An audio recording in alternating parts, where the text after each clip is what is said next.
When it comes to denominational apologetics, Protestants are losing. Today we're going to talk about why. First, denominational apologetics. What is that? Basically, it's the notion of giving arguments for why you should join a particular church denomination or tradition. It's not why you should be a Christian, it's why you should be Lutheran, or more commonly, why you should be Catholic. It's a bit niche, but it's been growing rapidly online. That's not to say it's new, though. Just ask James White when he debated apologetics, or how many debates he's done. He would be happy to tell you this isn't new. For a small reference point, Catholic Answers has been around since 1979, and in many ways they were kind of at the forefront of this. However, it's only been more recently, thanks to the popularity of YouTube especially, that we've seen this area really blow up. And it has a compounding effect. Like if YouTube plays a role in you joining a certain church, then you're probably more likely to turn around and start a YouTube channel about that fact. Pass it along, pay it forward, all that. I've spent the last 5 years making content in this space, and one thing has been clear to me. Catholics are winning, Orthodox are punching above their weight, and Protestants have been lagging behind. Now, before we look at the precise reasons, I want to say that this is a separate question from whether the future is Catholic, whether Protestantism is dying, or even about how many people are converting to each group. I did a deep dive on this recently with a sociologist from Pew Research, and the data on that question is in, at least as far as who's converting where. Far more Catholics are becoming Protestant than vice versa, and it's not even close. So that's not what I'm saying today. Instead, I'm talking specifically about the world of online apologetics. The fact is, this is a small world that most people, even most Christians, don't care about. So to win here isn't indicative of winning in real life. And one last caveat. I kind of hate the language of winning and losing. From my perspective, we're all on the same team, and that's what makes a lot of this denominational apologetic stuff rather unfortunate. At the end of the day, the Christian world has a lot bigger fish to fry than whether you're Catholic, Orthodox, Lutheran, or Presbyterian. I do this stuff because I think there's a need for people to have access to good content here. I find it interesting, and I want to encourage people who are gripped by ecclesial anxiety to think clearly and faithfully about this stuff. That doesn't mean it's the most important thing, though, and I think we'd all do well to remember that. I personally love C.S. Lewis' image of us all being in one large house, that mere Christianity is the hallway through which we all walk, and then there is rooms in which we find a place to live. I find that utterly compelling, and he says in the preface of that book that he never talks about the reason why you should be this or that, because frankly, he thinks these things should stay in-house, and I don't know, maybe he's right about that.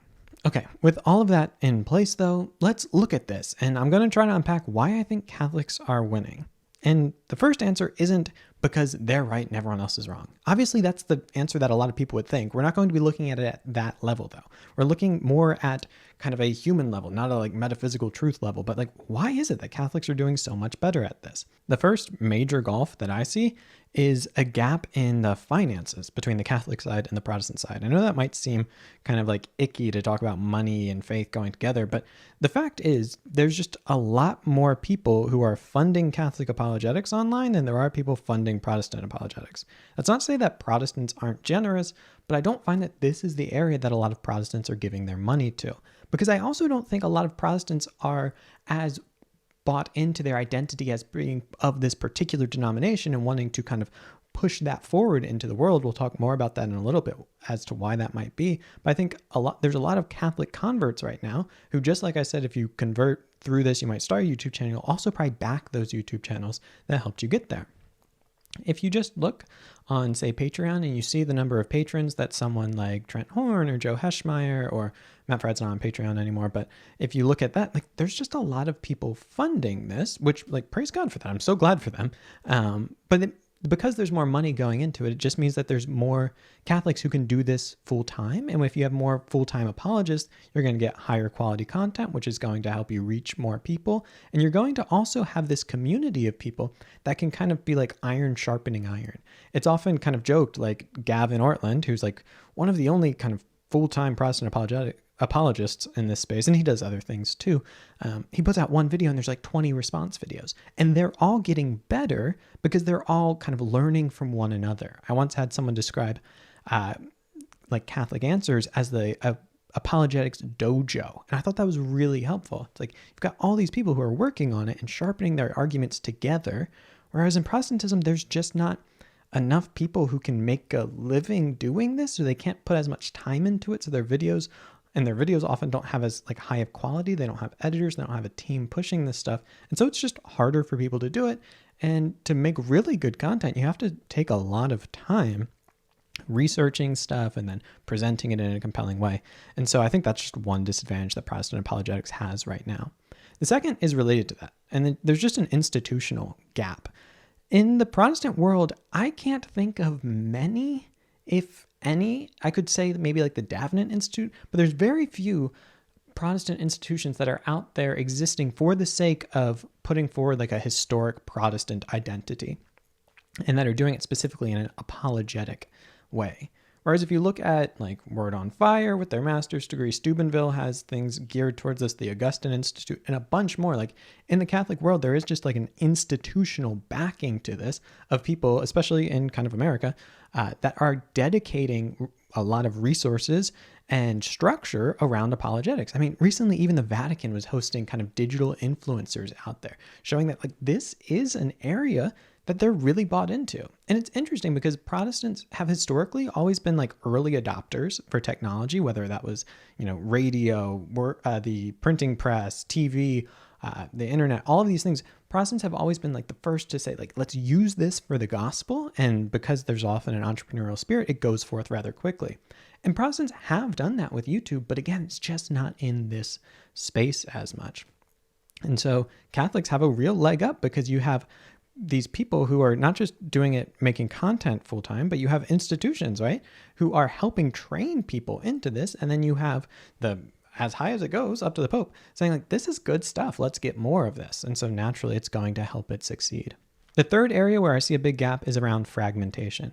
So here, I think Protestants have a real issue on a lot of levels, but when it comes to apologetics, there's like kind of three levels at which Protestants could do it. You could say, hey, be a Christian, which all, kind of traditions could do, and I think do, but I would generally say Protestants do a great job at this as far as that frontline evangelism of, what church is doing the best job of bringing people in off the streets who have, walked away from church and never walked into it in the first place. It's probably like the non-denom evangelical churches that are really seeing people be baptized, all of that. Like they're doing great work. And I think Christian content online is often, Protestant content online is often geared towards that. There's the second level of, hey, you should be not only Christian, but you should be Protestant. And we're starting to see a little bit of a movement of what you might call like a pan-Protestant apologetics, where it's like, hey, if you kind of trace your roots from the Reformation, if you're kind of classically Protestant, Bible believing, whatever you want to call it, that's cool. You should be in that as opposed to Catholic or Orthodox, but it doesn't really matter which Protestant church you're in.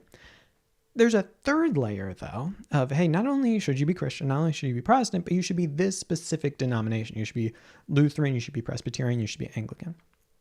And I think the issue here is with three levels of this versus just like, hey, be a general Christian or be Catholic, whereas in Protestantism you have these three, it creates this level of kind of diversion of the resources, of time, of energy, and then you have somewhat like infighting as well. I mean, you get that in other groups too, between like trads and non-trads, right? But I think in Protestantism, you might have someone say like, hey, I want to see Protestant apologetics thrive, but that means I'm going to go down a layer. Do I go to someone who's kind of for all Protestants? Do I go to someone who's specifically kind of pushing people towards Lutheranism or whatnot?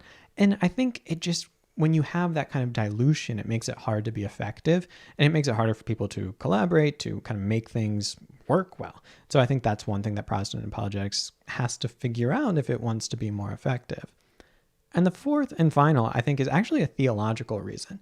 And that's that Protestants tend to emphasize the idea of like an invisible church. Now, there's a lot we could say about this. This isn't a theology video specifically, but that allows Protestants to see real Christians across multiple denominations.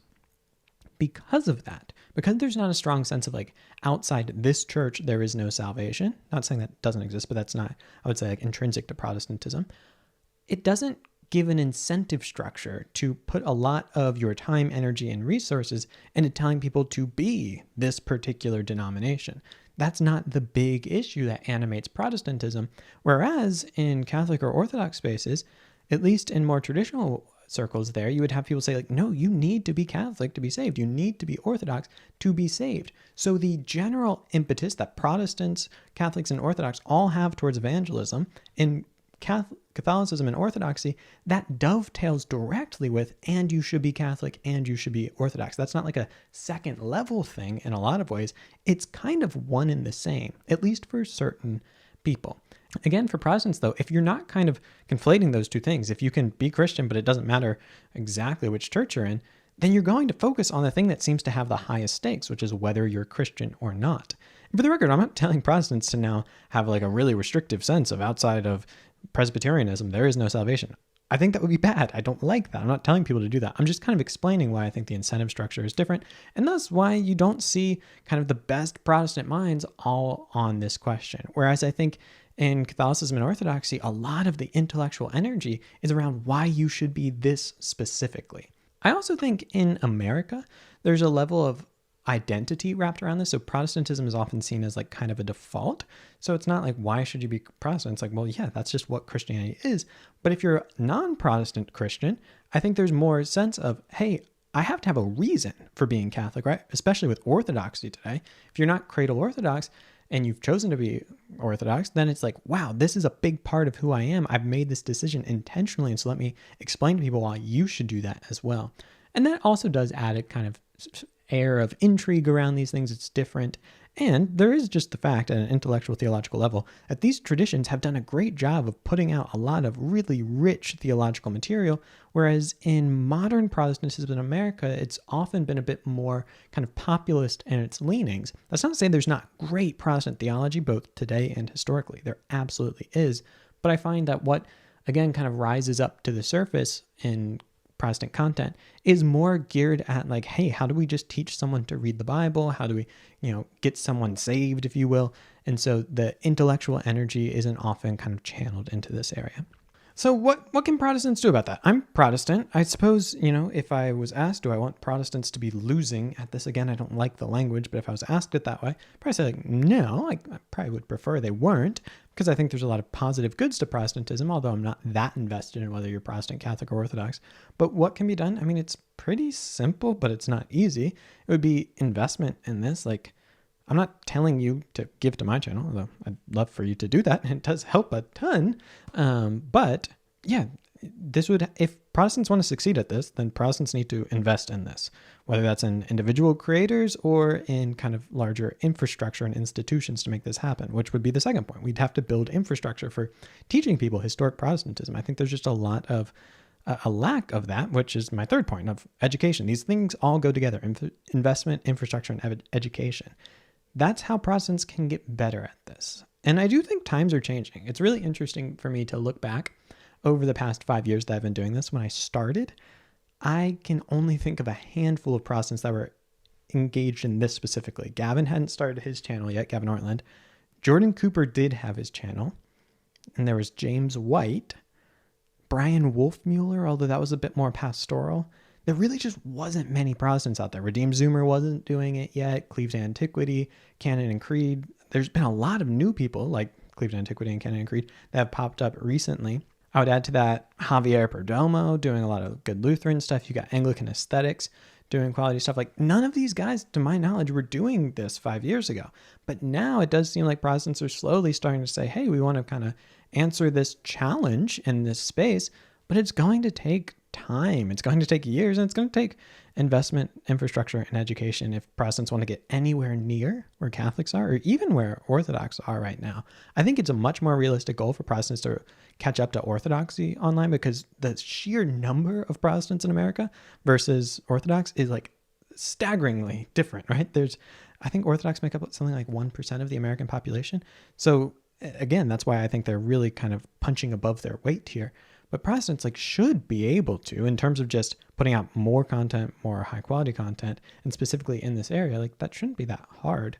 But to reach where the Catholics are at on this, that's going to take time, because again, it's a snowball compounding type of thing. The more investment, infrastructure, and education you have around this, you're going to get more apologists, and those apologists are going to be spending more time creating new apologists, training others, and it's just going to get better and better. Whereas Protestants, I think, are at a much earlier phase of that development. So yeah, that's just a little reflection on where I think this space is at right now. And if you're passionate about this, I would encourage you to, and you're a Protestant, really think seriously about what it looks like to invest in infrastructure and education. That doesn't have to be my channel. That could be Gavin's channel. That could be things like Davenant Institute, who are trying to build out infrastructure. It could be any number of things. But I think if Protestants are serious about this, that's the kind of next level question that has to be asked.